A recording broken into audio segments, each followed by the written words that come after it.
Good, everybody. Hello. Good afternoon from the Respect My Region team. I am Joey J. Ping, and today we have another episode of the RMR podcast. I believe it's episode 136, if I'm not mistaken. Um, we'll dive into that, and I'll determine the number here in a little bit. But, folks, we have a great episode here today. We have the CEO and co-founder of C3 Industries, which you guys might know better or be more familiar with in terms of their brands, high profile and cloud cover cannabis. You guys might have seen them in Oregon. You're probably familiar with them right now in Michigan. They're out there in Missouri crushing it. And Ankur's here to tell us about some of the other areas that they're going to be operating in, some other states that I may have forgotten or not known about right now. We're going to talk about products. And so, Ankur, hello, welcome. Thank you for being here today. How you living? Thanks, Joe. Appreciate you having me, man. Man, it's a pleasure. We were going to link up a little bit before. We had some technical difficulties. Now we've had fires. Now we got wind. You've got snow. It's like 10 degrees there in Ann Arbor. It's weather apocalypse, man, the whole country. Come on, man. It's popping in January here in the States. But today it's not about that. We're going to talk a lot about C3, high profile and cloud cover. I know this is your baby. You co-founded this. You're the big boss dog CEO. And so I'm excited to kind of peel back some of these layers and get to know more about you and the brand and what you guys are up to. So are you down to chat? Yes, sir. Let's do it. Let's go. Let's dive right in. So, Ankur, you're the CEO. You're the co-founder. You guys started on the West Coast. Now you're in the Midwest. Talk to me a little bit about the journey of C3, where you were before and where you guys are at today. Yeah. No. So my brother and I started this business back in 2017. Our original market was Oregon, like you mentioned. We started as a standalone cultivator in the St. John's area. Built a facility there, our first operating asset. We really started the business wanting to be cultivators. That was our passion, has really always been around the production of flower. We wanted to go into Oregon, which is an open market, where we could get a license, where we knew we could build a facility and see if we could compete in that market. I think, over time, we've expanded into different markets and really kind of broadened the footprint of the business, where we're no longer just a cultivator. Now we're active as a retailer in most of our states. We're also active as processors and of course, cultivation. But I think it really just started with a passion for cultivation. I've been, I went to college and in law school in Ann Arbor, Michigan, which is where I'm based now. That was really a hub for the industry, well before there were any licensed markets. And so I was always around the business, always really fascinated by, what I saw as an interesting new opportunity that was coming around. And so, that's why my brother and I started this thing. And I would say over time, though, as we've kind of seen how different markets have evolved and how the whole landscape has changed, it has caused us to kind of shift some of our business model, really kind of more of a focus now on the retail side. We're active now in 6 states today, which are, all in the Midwest and the Northeast. Wow. Really shifted our focus. So yeah, what are those states for the people, real quick, so that way I can ask those questions later? What are those states? So we operate today in 3 states in the Midwest. That's Michigan, Illinois, and Missouri, and then 3 states in the Northeast. That's Massachusetts, New Jersey, and Connecticut. Wow. So there's 31 stores open between those 6 states, all under our high-profile brand. And then in 3 of those states, we also have production. That's Michigan, Missouri, and Mass. We've got about 275,000 square feet of cultivation and processing between those 3 states. And in Missouri, we went to, I want to say, 3 high-profile locations, and we went to the grow. We got to try your joint packs. We got to try some flour. This, I want to say, a do-si-dos flour, or maybe it was a joint pack. I don't know. It's hard to say. And we got to go to the retail and try a variety of the products and meet staff from different areas. So cool, because Missouri, one of those states in America where generally people don't really know that much about. They don't really care too much about some of those states in the Midwest, for better or for worse. Now, my role, right, to bring respect and attention to some of these areas. There was great weed there, man. There's great weed all over the place, and you guys are helping to grow that and to cultivate and make these products. And so I think that's super cool. Missouri's a great market, man. I think people are, now realizing it more. It was kind of a sleeper for a while, but just a great cannabis culture there. A lot of people that are very passionate about the plant. A lot of, I think, good companies that are in that marketplace that are trying to do things the right way. Mm-hmm. And so, I think an overall healthy marketplace. Also, I think one of the better regulatory frameworks out there. That allow Yes. for healthy industry and healthy companies, but also great product quality, good pricing, all that stuff that's good for the consumer. So, to me, it's always about balancing the interests of the consumer, and also having a healthy and viable industry. Those are the things that we're trying to solve for. So I think Missouri's done a nice job of that. We've done a quick breakdown on the states, right? We've done a quick breakdown on the retail locations, the cultivation square footage. Let's talk products for a second. I mentioned some flower and some joints. Can you break down what products are you don't have to go through 6 states of product SKUs and Sure. strains, but can we give us the quick summary on what Yeah. products are available and kind of where? Yeah, I mean, look, we're mostly a full spectrum product producer, and by that I mean, we cultivate flower. That's our core business. Mm-hmm. We put that out in bulk, and that goes out in deli to customers. We put it out in pre-pack. We put it out in pre-roll format, both singles and multi-packs.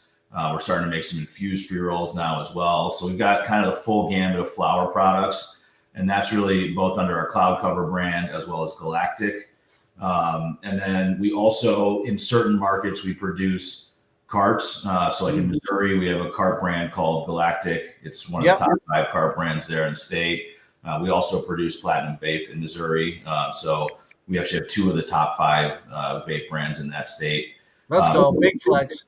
Yeah, no, it's been exciting, man. I think that's those are 2, I think, great product lines. And then we produce Platinum Vape is a staple. Some would say legacy, if not like adult use legacy at this point, right? If that exists.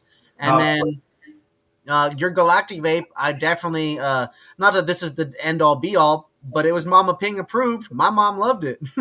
So she's a vape user. Like, she loved it. No, for sure, man. We're actually really excited about that. That's something we're trying to put out in more markets. And so, so again, primarily, and then we also take our biomass and we run concentrates. So we produce a full line of BHO concentrates. Some of it's, dry cured, some of it's, more live inputs. We do a little bit of rosin and solventless stuff, but honestly, a lot of our markets, that's a tough business to be in unless you're really specialized in it. So we try to stay in our lane, with the stuff that we're good at. So it's really, we produce in all categories in one market or another, but the core business is really flower and flower derivatives. When I was there, again, going back to that Dositos, for those of you guys watching, the product reviews are on our YouTube channel. I reviewed so many damn products in each of these markets. It's hard for me to remember every strain and SKU, to be real. Short-term memory and long-term memory sometimes shot after doing 15 to 20 reviews in a day. But what I vividly remember is, we have history, right, Ankur? We've gone back to our very first West Coast weed tour. We rock with you guys, videos, product out there in Oregon. A lot's changed in the 8 years since then, or 7 years, because we did 2024 visit with you guys in November. A lot's changed in those 7 years. Flower, genetics, technology, regions, states, laws, 31 locations. Like, there's a lot going on, dude. Yep. And it was impressive to see. I loved the branding. To me, a lot of stuff is brand. I wear what I wear. I buy what I buy. I shop how I shop. And your guys' colors, the way you guys did it in Missouri for that blue and white, it just popped for me. I felt like I was accessorizing it with some of the outfits that I had. It was kind of cool to pull it out. People in Missouri hate that big marijuana word on everything. Yeah. That's what makes Missouri different in a lot of ways. It was kind of cool to me in some weird, and you guys had it in an attractive way. Just really was impressed with what you guys delivered there. And and that's just products. We haven't even talked about retail and high profile yet. Yeah. So I appreciate it, man. We're trying to keep it consistent. I would never try to sit here and say we're doing, playing, there's some really elevated flower producers out there. There's folks that are doing things in really small volume. They're doing things in really, really, artisanal kind of ways, from a production standpoint. And I think we're at a higher level of scale than that. So I wouldn't, I don't think I wouldn't sit here and say we're like producing the most elite flower in the market, but I think our offering is very solid. I think there's a lot of value there for the customer. I think the flavors are right. I think that we try to, dry and cure and put it out in the market in the right way. Because I think there's a big issue in licensed markets with flower being fresh and being, cured the right way and not over dry and all those things. So, just trying to make it an enjoyable experience, man. Like I smoke a ton of flower and I want to produce something that I would enjoy smoking. So that's really the criteria for me. What I'm doing right now is I'm trying to do a LinkedIn post while we're doing this, and I got lost with what you were saying because I started to forget the 3 states for the Northeast. Can you remind me on the Northeast? Yeah, it's Mass, New Jersey, and Connecticut. That's right. I was like, I knew I heard Connecticut in there in Mass, but what was that last one? Mass, New Jersey, and Connecticut, man. I love it. New Jersey, great market. There's great retailers out there. Atlantic City's kind of weird and popping in its own awesome, cool Vegas-y way. You got Newark there with the city. Then you got a bunch of like suburban areas and stuff and like city stuff. Like, I don't know, man. I'd rock with New Jersey. It was cool. And the weed was good out there. If you had to pick, and I'm sorry if this causes internal issues. You don't have to answer it if you don't like to. But which C3 state, which cloud cover has the best cloud cover cannabis right now, bro? You guys are in 6 states.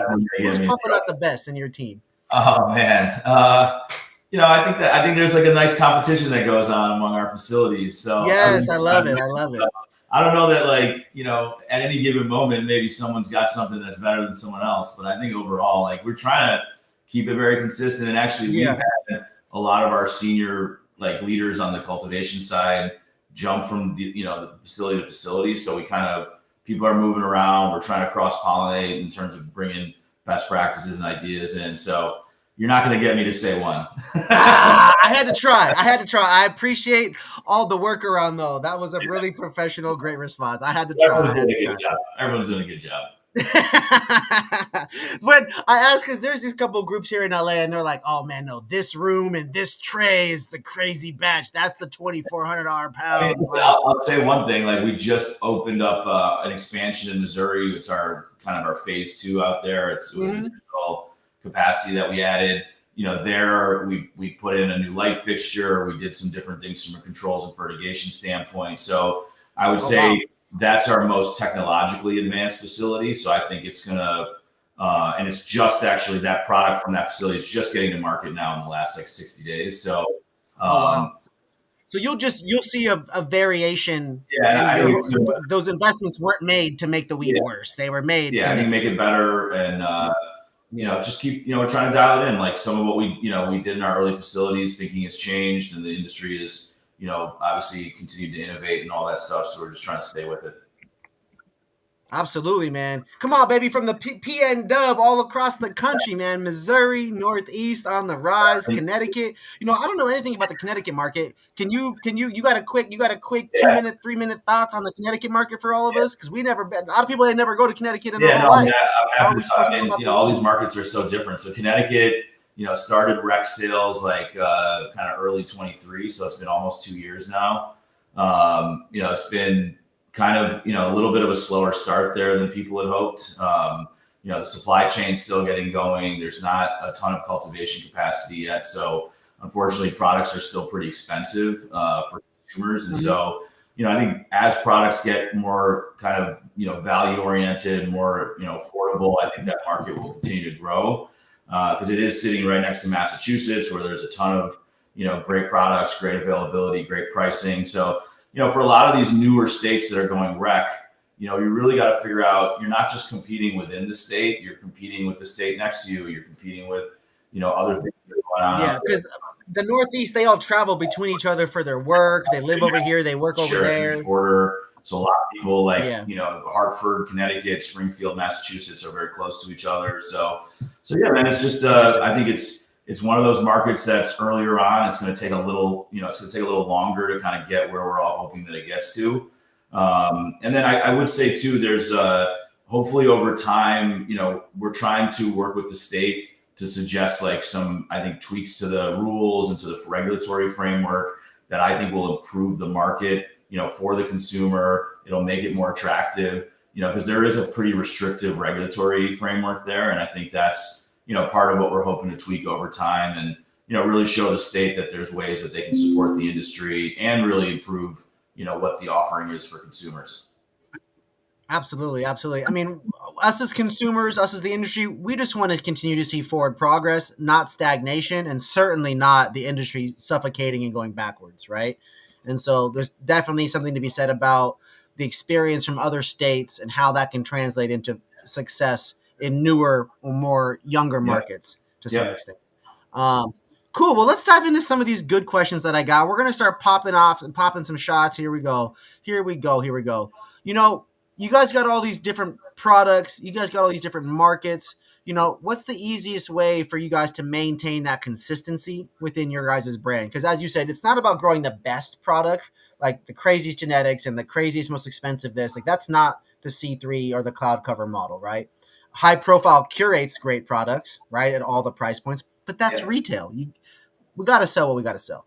How do you guys maintain quality across the brand in these different states, and how do you communicate the message of quality across your Yeah, channels? like, man, everybody's claiming quality in the industry. So it's like, I think to me, it's definitely more about what you do and how you do it than how you talk about it necessarily, because a lot of people are using the same words. I think what we've tried to do is starting with the facilities themselves, try to have a lot of consistency across markets. So if you go to our facility in Michigan or in Oregon, in Massachusetts and Missouri, you're going to see similar technology, similar layouts, similar control system. Like all the stuff is meant to be sort of interchangeable, and we're trying to not have all this variation between different markets so that we don't have Yeah, totally different types of cultivation and technology and different things going on in different places. So you start hopefully with a consistent baseline, and these are all facilities that we've developed. So it's not like we've bought a facility from somebody else or inherited someone else's approach. Like this is stuff that we've fully designed, developed in house, and so try to start with that consistency. And then I think the other key element is really team. If you don't have the right leadership in these facilities, like there's no chance of being successful and consistent. And of course, it's about people that are great cultivators in terms of understanding the sort of the art and the science of cultivation. But you also need people that can run a team of 50 or 100 people, keep it dialed in, keep it yeah. organized, keep the place clean. Cleanliness to us in these facilities is probably one of the most critical elements. Cleanliness and biosecurity, and so just really trying to have the right people in the right seats to then actually run these facilities the right way and the way they're meant to be run. Because I think if you do that, if you have consistent approach to building facilities and the right strong team to run them, then you're going to get to the right outcome. And then I'd say alongside that, trying to think hard about genetics. We at times can fall in the trap as a larger player of producing the same genetics over and over again, because it's like, hey, I know what this is, how it's going to yield, what it's going to look like. I know how the potency is going to be. But obviously the customer wants to see new and fresh things, right? And so there's always a little bit of balancing, like the risk of doing new stuff and seeing how it goes. And maybe you have stuff that, sometimes you run a new variety and maybe it doesn't turn out the way that you like, or maybe I you got run. it. I have to interject here because we got this hater ass comment in here, and then we also got the fact that you guys do grow strains that have been around, right? But let's go ahead and play devil's advocate because it's real. I smoked a fire permanent marker from you guys. Yeah, That's the new strain. yeah, and So it's a mix. I that's mean, not a we can generic strain. That's the no, new stuff that's no. hard to grow. That's I was just finicky. smoking That's on our. difficult. We just Like, produced some dope that was pretty fire out of some of our facilities. mm-hmm. No, it's a mix, man. Like you got to take some risk, and you got to put out some of the hot new fire, and Yes. then you gotta also play the numbers and have some stuff that's your more commercial, products that well, and so it's I just will balancing the risk. always buy Dositos, and I will always buy a Blue Dream, and I will always buy a cake if it's got a big ass nug in there because it's cake. Sure. Like there's just certain pet permanent marker. I love Gelato 41 and Sherbs. So I Yeah. will always buy those strains. And so I have a lot of love and respect for what you guys are doing because it's not easy. Oregon was a tough market. It is a tough market. Michigan is damn near the same in a lot of ways. And so I love what you guys are doing to just stand the test of time, continue to innovate and grow and scale because there is a place on the shelf for every caliber of flower. there is a place on the shelf for different brands.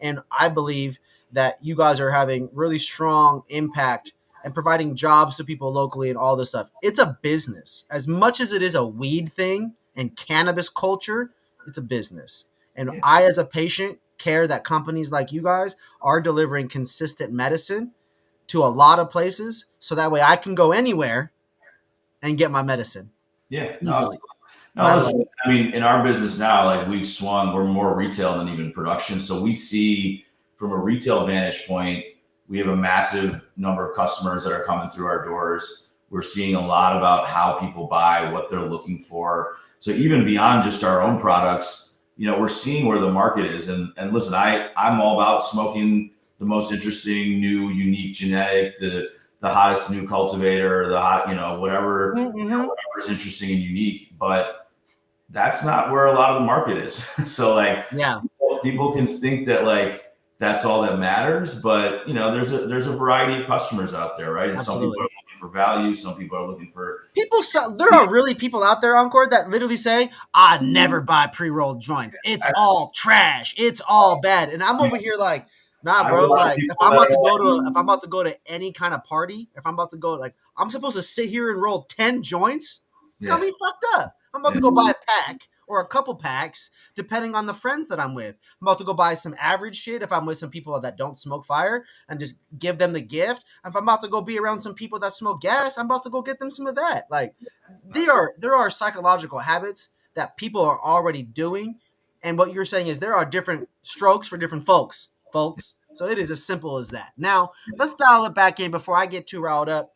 A big part of what you were talking about is the importance of team leadership. I call that just the human element. So let's talk about how you guys pair up as humans, a team, and as a business with your retail partners. What is it like in your guys' retail environment, both high profile and your brands?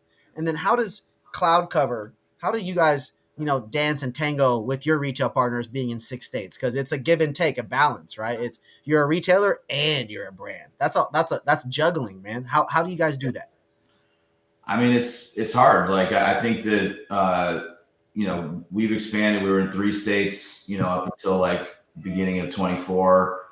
We've expanded into 3 new markets since then, and it has been a huge challenge for our business to kind of adapt to like being in all these new markets, to staff those new markets the right way, to find the right leadership. So it's an ongoing challenge. I think it's a thing that all companies in the industry are really grappling with. And I think what we've done is we've really gone out, I think, in a really deliberate way and said, where are the parts of our business that we need to keep upgrading talent in, maybe adding new senior leadership to. And if you look at like what we've done, at a senior level, we've added some really interesting new folks to the mix over the last 12 months. We plan on continuing to do that as we go forward. Amazing. Recognition of like, as your business gets to a certain scale, you really need to have leadership that's done that before, that's got the right level of experience. And so, yeah, I mean, for us, it's going to be the key thing as we continue to march forward is, do we have, all the right people in the right seats? Are we investing in the team in the right way? I Yeah. mean, right now, the industry's in a tough spot. The overall market's really, environment's really challenging. And so it's easy to be like, hey, we got to pull back. We got to really manage spend. We can't invest in new talented people. But I think that's the wrong idea. I think that we all got to figure out how to like survive in a very competitive environment. And so that actually means you got to lean in and invest in your team, and you got to invest in the right people. So it's a really tough thing to balance. It's not, Yeah. it's probably the hardest thing to do is to really build the team the right way as your business grows. I think that's important feedback and perspective for you to share, and the way you broke it down, I appreciate that because it's a reality. It's not easy. A lot of people just see, the wins in the 6 states and they did 3, like they must be just doing millions and churning money, right? And it's like, nah, man, they got 6 different sets of legal rules to deal with, six Yeah. different sets of AR and laws and stuff. Like, And I think what it's I've learned, still a business, so you got payroll and problems and snowstorms just like anybody else, and depending on where people live. Like, no, absolutely, man. And I think that, I'm not necessarily trying to expand into too many other new markets anytime soon either. Like for me, it's like, we're in these 6 states. Let's get it right. let's go deeper into these markets if we want to. Let's add more retail stores in some of these states. Let's do, let's not just kind of spread ourselves too thin and end up in a place where we've got, a small presence in a bunch of markets. We want to have a big presence in each of those. So I love that. Go deep. I always say if you're gonna try to build a business in a community, you got to invest time, energy, or money into that community. And so, yeah, going deeper in those markets, it's definitely going to prove to be valuable from a relationship building standpoint. Now, let's get into some creative, some fun. C3 to a lot of cloud cover, high profile to a lot of people. It might just be a big multi-state brand. Maybe they don't feel too much life to it, but you're a real individual. You are inspired and get creative. You like your hoodie there is dope. You got a sense of culture to you, right? So let's break that down a little bit, right? So I want to get to know you a little bit. So if C3, cloud cover or high profile, one of your guys' business, one of your brands, if it was going to collaborate and do a non-cannabis product, what would that be? Is that merch? Is that a beverage? Is that yeah. I mean, we are. I think it would be more in the arena of a cannabis product, and some. We are looking at beverage options and nice right now as we speak. I mean, I think it's a whole nother conversation talking about hemp and sort of the other sort of world of cannabis that's developing right now. But yeah, I'm very interested in playing beverage. I'm really interested. I think that a lot of brand building is going to happen in the hemp space, and so I'm trying to think about how we fit into that, where our existing brands fit into that. Maybe I'm talking with some brands that are non-cannabis brands about bringing them into that space in a collaboration. Because if I'm going to go launch a beverage play or really anything in the hemp world, I want to do it in a way where there's, sort of day one brand equity and coming in with the right brand partner, I think could be the right way to do that. So, yeah, I think there's a lot of interesting opportunities. I think over time, as I think most people would say that brands are going to be what matters long term, right? And that's what we want to all make sure that we're part of, and not just end up in a place where we're developing just a commodity business. And so, a brand has its own life, and the more you put into giving it personality, that could be. We live in a social media age, right? So that could be personality, one voice, or all the same voice on the different channels. You can have a spokesperson, right? That was a thing that a lot of companies did, was put a spokesperson up there. There's a lot of different ways to do that, right? And I think what you guys have opportunity for is being in these different states to build community that's authentic for you guys. Now, when it comes to events, when it comes to community culture, what ways does C3 cloud cover a high profile? What are some of those ways that brands and you guys collaborate and do community things? What are some of those areas where a customer can go to these states and maybe engage with you at an event? Yeah, I mean, I think we probably do more, or we're at least doing a lot of kind of brand partnership work, meaning we bring in vendors into our stores. We do vendor supported events. Even in the states that we're vertical, we're still selling mostly third party products. It's not like it's, our products might be 20% of the store or something. So we're constantly working with our third party brand partners to bring them into the store, provide, obviously educational opportunities, but also just deals and promos to people. And so getting them into the store, I think, is critical. That's the best way for these brands to interact directly with the consumers. And then in all of our retail markets, we have a pretty regular habit of sponsoring whatever the key local events are. So hyper local, if we're in a small town and they have, a summer festival that they do once a year, then we're sponsoring the band. We're putting up a booth there, or our Love people that on the ground. and I appreciate that too. As someone who's been to those concerts, and a lot of them in my 20s, there's the era now where that's going to become normal. But it's hyper local though. That's the thing I would say. We're not going to the huge venue concert, in the big city and splashing all over there, because that may not be relevant. That may not be our audience. We may not have a store nearby there. We're instead going to we're doing the event that's 5 minutes away from where our store is actually located, in that town, in that community. So again, to me, it feels like in cannabis, things have to be very, very local. I feel like hyper local element to it, especially with the retail side of things. I'm really talking about retail right Yeah. now. So I feel like going back to our first couple of engagements, that was something that you and I always, really agreed on and connected on, was just the value of that hyper local, right? Oregon, the Northwest, super focused on that. Michigan, another area where people were very prideful of that, but not getting enough attention outside of Detroit. You got Chicago, which is bigger and better known than Illinois. People can say Chicago, they can't say Illinois, right? And Illinois, right? So annoying.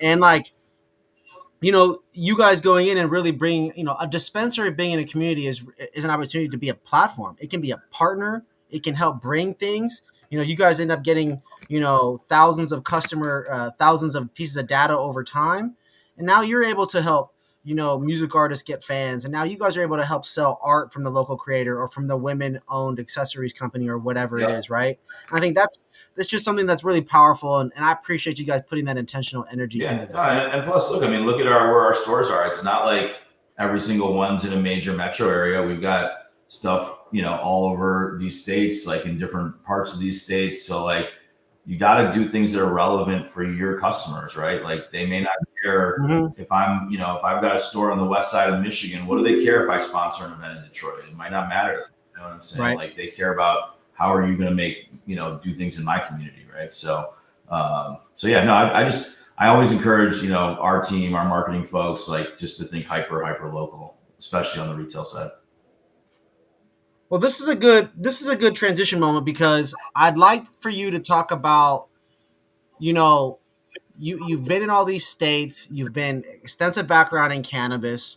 So, do you have like a favorite product from you guys, or maybe like a favorite like event that you've been to, or something that you've been a part of with C3? Is there like one of those like top memories for you over this journey, because it's so many different pages of a very long book, right? Yeah.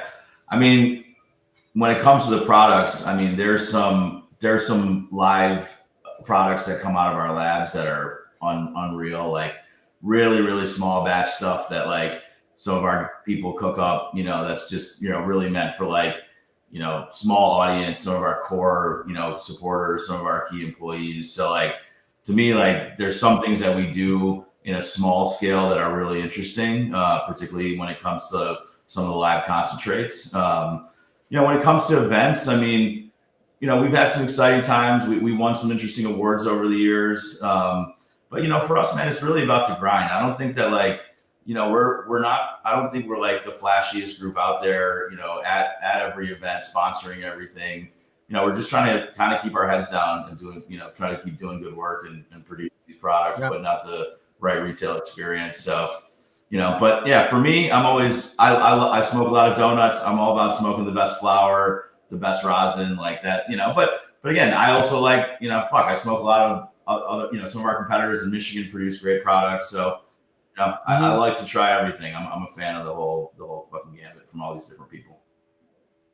I appreciate that that honesty as well. Not everybody that owns brands admits to them smoking other people's stuff, and I think that's an important part of it, is the R&D and just We're the in like, passion for the like quality, right? Michigan, Missouri, Mass. Like these are markets that have a lot of great innovation happening, a lot of great product ability. It's all the competitive markets like California. That's where you see all the best. Oregon, like it's the competition that leads to the best, the best products, the best innovation. All right, Ankur, we got the last couple minutes. I got a couple rapid fire ones. If you could open a dispensary anywhere in the world, the one dispensary to rule them all, what would it be? Well, I mean, I grew up Where? in Buffalo, New York, in Western New York. I think that's, Buffalo would probably be the place, like right in my old neighborhood, like where I grew up, like somewhere around there. I think that'd be taking it way back to the beginning. Where we used to drive around, smoke weed in the car every day, like putting it right around there, like, in Williamsville and suburbs. That'd be fun. Mm-hmm. Unfortunately, we're not going into New York for various reasons because, they have pretty restrictive rules on what businesses like ours Yeah. can do. But yeah, somewhere, it always goes back to home at the end of the day. Oh, Buffalo. Bills, Okay. Is that your the Super? Is game that on your Sunday. Super Bowl prediction Yeah, I'm too? going to the game on Sunday. Bills Chiefs. Woo! Yeah, it's going to be fun. I'm a little scared. Let's go. I'm happy and excited for you, man. What a fun time. Okay, okay, okay. Are you ready for the next one? After you smoke some of those hash rolls and take a bunch of dabs and you smoke another joint of your own flower and it's all fire and everything and you're high as fuck, what's your favorite go-to snack? Oh shit. What's your munchie? What are you eating? Uh, I don't know. I'll probably hit like some ice cream. Maybe. Ah! I'm not opposed to eating some fast food now and then either. So Okay, really okay. depends. That's a real one. That's a real I one. like to go. I'm happy to go eat at the Michelin restaurant, and I'm happy to go to Taco Bell as well sometimes. So it really depends on the You mood. know, I love that. I love that. Man, these are things that you don't hear oftentimes out of CEOs. You're so relatable to so many of us. I love this. I love this. Let sticking in the same vein. Again, a lot of CEOs, a lot of C-suite people in cannabis often criticized online for not consuming, not really being a part of the culture. Shout out the people out there that might think that way about C3. But if you watch this episode, my guy Ankur here is a real one. He's Yeah. proof. I mean, listen, bro. Smoker, I mean, sports but I would just lover, say, music but if supporter. you, anytime you want to do something Come on. bigger, you're gonna have people that don't like it or want to criticize it, and I think that's in cannabis. Like, if you build a larger business, you always are going to run the risk of being viewed as not authentic or genuine or part of the culture. So it's on us. Like, that's why I love coming on here and talking to you. So hopefully people see that we're not like some robots or whatever. Like, we are real Nope. people, and I think we're trying to do it the right way. But look, that's okay. Not everyone's going to love what we do always. That's okay too. I'm not out there to try to win everybody's approval. And no one's perfect. Things happen in business. There is a bunch of different people in leadership roles in different departments, all working together to be an engine. Mistakes are made, bad decisions happen, bad ideas sometimes end up coming through to life. It's a perpetual journey. They talk about perpetual harvest and cannabis Yeah. cultivation, right? It's a journey, and it's always going like this, folks. And sometimes it definitely goes, and we fall on our Yeah. face. And so, be along for the journey. C3's already been leading the pack. They've created a path for you guys to follow, a journey. I appreciate you, Encore, for being a guest on the episode today. Thank you for supporting us on the North American Weed Tour for the 2024 year. It was an honor and a pleasure to work with you again. Um, I had the idea. I was like, man, I was like, Mitch, who was that group we did in year one?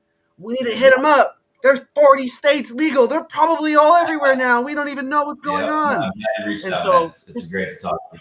thank you again, Encore. I really I appreciate it. appreciate It it. means a lot to us. We are the little guys, and we appreciate Oh, you man. rocking Let's with. do it again. Respect my region, man. Hyper local culture. We're not in Missouri. We're not even really in Illinois. We're not really in Connecticut. We're not really in Mass, but we talk to so many people from these areas that are doing such amazing things, and it is cool to be able to support you, one of our OG supporters. So thank you guys again. I'll give you the floor. Anything you want to let the people know before we No, get you man, out I of here? appreciate being on here. I love the work you guys are doing. Keep going into these markets. Keep showing people what's going on there, and yeah, we'll do it again sometime. Come on, baby. Episode 136 of the RMR podcast. I'm your host, Joey J. Ping. This is Angor. Your last name, say it for me Ankur again. Rupta. Rugta. Yes, sir. I thought I heard Rupta at first, and I knew I was wrong. So Rugta, Ankur Rupta in the building, CEO, co-founder, C3 Industries. Make sure you guys tap in, like, follow, subscribe with all of their channels, all their socials.